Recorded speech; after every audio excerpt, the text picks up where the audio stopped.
Hello, welcome back to our channel. അപ്പോൾ ഇപ്പം നമ്മുടെ ചാനലിലൊരു ഓണം സീരീസ് നടക്കുക അല്ലേ. അപ്പോൾ ഇന്ന് നമ്മുടെ ഓണം സീരീസിൻ്റെ 10ാമത്തെ ദിവസമാണ്. അപ്പോൾ ഇത്രയും ദിവസം നമ്മൾ തൊടുകറികളായിരുന്നു ഉണ്ടാക്കിയേക്കുന്നത്. അപ്പോൾ ഇന്ന് തൊട്ട് നമുക്ക് തോരനും മെഴുക്കുവരട്ടിയൊക്കെ ഉണ്ടാക്കാവേ. അപ്പോൾ ഇന്ന് നമ്മൾ ഉണ്ടാക്കാൻ പോകുന്നത് അടിപൊളി ഒരു അച്ചിങ്ങ മെഴുക്കുവരട്ടിയാണേ.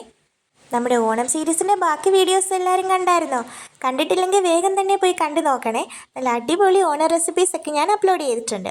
അപ്പോൾ നമുക്ക് ഇന്ന് അച്ചിങ്ങ മെഴുക്കുവരട്ടി എങ്ങനെ ഉണ്ടാക്കുന്നതെന്ന് നോക്കാവേ. അതിന് വേണ്ടിയിട്ട് നമ്മൾ അച്ചിങ്ങാപ്പയർ എടുത്തിട്ടുണ്ട്.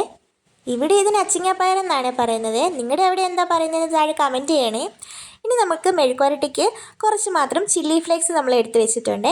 ഇനി നമ്മുടെ മെഴുക്കുവരട്ടിക്ക് കുറച്ച് ടേസ്റ്റ് കൂടാനായിട്ട് നമ്മൾ ഇതുപോലെ തേങ്ങ കട്ട് ചെയ്ത് ചെറിയ ചെറിയ പീസസ് ആയിട്ട് നമ്മൾ എണ്ണയിൽ ഒന്ന് വറുത്തിടുവേ. നിങ്ങൾ മെഴുക്കുവരട്ടി ഉണ്ടാക്കുമ്പോൾ അങ്ങനെ ട്രൈ ചെയ്യാറുണ്ടോ എന്നൊന്ന് താഴെ കമൻറ്റ് ചെയ്യണേ. ഇനി ഇല്ലെങ്കിൽ നിങ്ങളും ഇതുപോലെ ഒന്ന് ട്രൈ ചെയ്ത് നോക്കണേ. ഇതുപോലെ തേങ്ങ മൂപ്പിച്ചിട്ടത് കഴിക്കാനായിട്ട് മെഴുക്കുവരട്ടിയുടെ കൂടെ നല്ല ടേസ്റ്റാണ്. എനിക്ക് ഭയങ്കര ഇഷ്ടമാണ് അങ്ങനെ കഴിക്കാനായിട്ട്. അപ്പം നിങ്ങളും ഒന്ന് ട്രൈ ചെയ്ത് നോക്കണേ.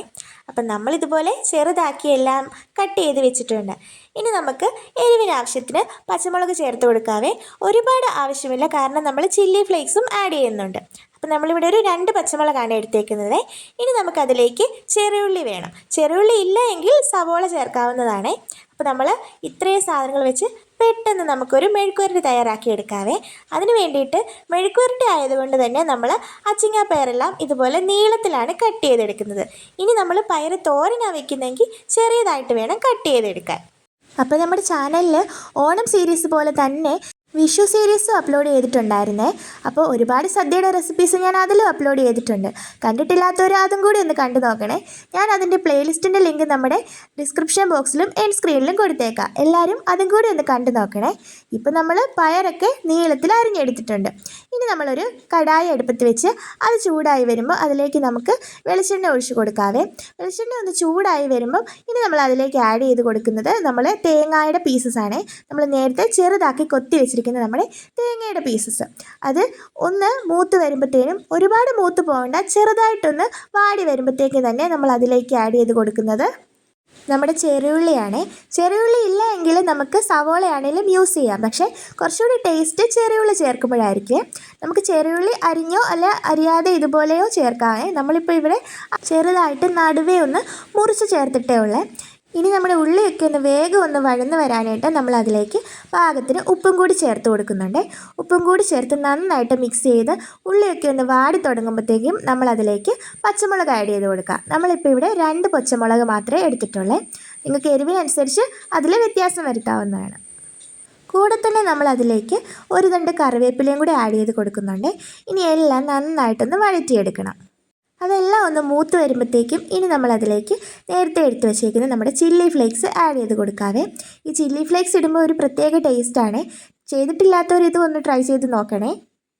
ഇനി മെഴുക്കുവരട്ടിയൊക്കെ വെക്കുമ്പോൾ ഇവിടെ സാധാരണ എല്ലാത്തിലും ഒരു നുള്ള മഞ്ഞൾപ്പൊടി ചേർക്കാറുണ്ട്. അപ്പോൾ നമുക്ക് 1 ടീസ്പൂണോളം മഞ്ഞൾപ്പൊടിയും കൂടി ആഡ് ചെയ്ത് കൊടുക്കാം. ഇനി ഇതെല്ലാം നന്നായിട്ട് മിക്സ് ചെയ്ത് നല്ല രീതിയിൽ വഴറ്റിയെടുക്കണം. നന്നായിട്ടൊന്ന് വഴന്ന് വരുമ്പം ഇനി നമ്മൾ അതിലേക്ക് ആഡ് ചെയ്ത് കൊടുക്കുന്നത് നമ്മൾ നേരത്തെ നീളത്തിൽ കട്ട് ചെയ്ത് വെച്ച നമ്മുടെ അച്ചിങ്ങാപ്പയറാണ്. എല്ലാം നല്ല ഒരേ വലുപ്പത്തിൽ നീളത്തിലാണ് നമ്മൾ കട്ട് ചെയ്തെടുത്തേക്കുന്നത്. ഇനി അച്ചിങ്ങാപ്പയറും കൂടി ചേർത്ത് നന്നായിട്ട് ഇതൊന്ന് മിക്സ് ചെയ്തെടുക്കണം. നമ്മുടെ ഉള്ളിയും തേങ്ങയുടെ പീസസും ചില്ലി ഫ്ലേക്സും ഉപ്പും എല്ലാം നല്ല രീതിക്ക് നമ്മുടെ അച്ചിങ്ങാപ്പയറിൽ ആവുന്ന രീതിയിൽ നമ്മൾ ഇളക്കി കൊടുക്കണേ. എന്നിട്ട് നമ്മൾ ഇനി അതൊന്ന് അടച്ചു വെച്ച് കുക്ക് ചെയ്യണം. നമ്മൾ മെഴുക്കുവരട്ടിയിലൊന്നും അല്പം പോലും വെള്ളം ആഡ് ചെയ്യുന്നില്ല കേട്ടോ. എല്ലാം എണ്ണയിൽ തന്നെ നന്നായിട്ട് കുക്ക് ചെയ്ത് വന്നോളും. അപ്പോൾ അടച്ചു വെച്ച് കുക്ക് ചെയ്തിട്ട് ഇടയ്ക്ക് നമ്മളിങ്ങനെ ഒന്ന് ഇളക്കി കൊടുക്കണേ, അല്ലെങ്കിൽ ചുവട്ടി പിടിക്കാനായിട്ട് ചാൻസ് ഉണ്ടാവും. നമ്മുടെ അച്ചിങ്ങാപ്പയറെല്ലാം നന്നായിട്ട് വാടി വന്നിട്ടുണ്ട്. കുറച്ചും കൂടി കുക്ക് ആവാനുണ്ട്. ഇനിയും നമുക്ക് കുറച്ച് സമയം കൂടി ഒന്ന് മൂടി വെച്ച് കുക്ക് ചെയ്തെടുക്കാവേ. ഇടയ്ക്കിടയ്ക്ക് ഇതുപോലെ ഒന്ന് ഇളക്കി കൊടുക്കാനായിട്ട് മറന്നു പോവല്ലേ. ഇപ്പം നമ്മുടെ അച്ചിങ്ങാപ്പയറെല്ലാം നല്ല രീതിയിൽ കുക്കായി വരുന്നുണ്ട്. കുറച്ച് സമയം കൂടി നമുക്ക് ഇതുപോലെ ഒന്ന് മൂടി വെച്ച് കുക്ക് ചെയ്തെടുക്കാവുന്നതാണ്. ഒരുപാട് വെന്ത് കുഴഞ്ഞു പോവാതെ പ്രത്യേകം ശ്രദ്ധിക്കണം. ഇപ്പോൾ ഇതേ നമ്മൾ അടച്ചു വെച്ച് കുറച്ച് സമയം കൂടി ഒരു 2 മിനിറ്റും കൂടി നമുക്ക് കുക്ക് ചെയ്തെടുക്കാവേ. ഇപ്പോൾ ദേ നമ്മുടെ പയറൊക്കെ നന്നായിട്ട് വെന്ത് വന്നിട്ടുണ്ട്. ഇനി നമ്മൾ അടച്ചു വെച്ച് കുക്ക് ചെയ്യേണ്ട ആവശ്യമില്ല. ഇനി നമ്മൾ ഇതുപോലെ തുറന്ന് വെച്ച് ഈ ഒരു അച്ചിങ്ങ മെഴുക്കുവരട്ടി നമുക്ക് ഒന്ന് ഉണക്കി തോർത്തിയെടുക്കാവേ. ഈ ഒരു കൺസിസ്റ്റൻസി മാറി നല്ല രീതിയിൽ ഡ്രൈ ആക്കി എടുക്കണം. അതിന് വേണ്ടിയിട്ടാണ് നമ്മളിങ്ങനെ നിരത്തിയിട്ട് ഉണക്കിയെടുക്കുന്നത്. നമുക്കിവിടെ എപ്പോഴും നല്ലതായിട്ട് ഡ്രൈ ആയിട്ടിരിക്കുന്ന മെഴുക്ക് പുരട്ടിയാണ് ഇഷ്ടമേ. നിങ്ങൾക്ക് എങ്ങനെയാണ് ഇഷ്ടം എന്നുള്ളത് താഴെ കമൻറ്റ് ചെയ്യണേ. അപ്പോൾ ഇതേ നമ്മൾ നിരത്തിയിട്ടിട്ടുണ്ട്. ഇപ്പോൾ ഇതേ നന്നായിട്ട് ഡ്രൈ ആയി വന്നിട്ടുണ്ട്. ഇത്രയും തന്നെ മതിയാകും, ഒരുപാട് കുഴഞ്ഞു പോകേണ്ട ആവശ്യമില്ല. അപ്പോൾ നമ്മുടെ അടിപൊളി പെട്ടെന്ന് തന്നെ തയ്യാറാക്കിയെടുക്കാവുന്ന അച്ചിങ്ങാപ്പയർ മെഴുക്ക് പുരട്ടി ഇവിടെ റെഡി ആയിട്ടുണ്ട്. എല്ലാവരും ഒന്ന് ട്രൈ ചെയ്ത് നോക്കണേ. നിങ്ങളിങ്ങനെയാണോ മെഴുക്ക് പുരട്ടി ഉണ്ടാക്കാറെന്നും കൂടി താഴെ ഒന്ന് കമൻറ്റ് ചെയ്യണേ. കൂടാതെ ഇപ്പോൾ തന്നെ ഈ വീഡിയോ ലൈക്ക് ചെയ്യാനും നിങ്ങളുടെ ഫ്രണ്ട്സിലേക്കൊന്ന് ഷെയർ ചെയ്യാനും ആരും മറക്കല്ലേ. കൂടാതെ തന്നെ നമ്മുടെ ഓണം സീരീസിലെ ബാക്കി വീഡിയോസും എല്ലാവരും ഒന്ന് കണ്ടു നോക്കണേ. ഇനിയും നമ്മുടെ ചാനലിൽ ഒരുപാട് വീഡിയോസ് അപ്ലോഡ് ചെയ്യുന്നതായിരിക്കും.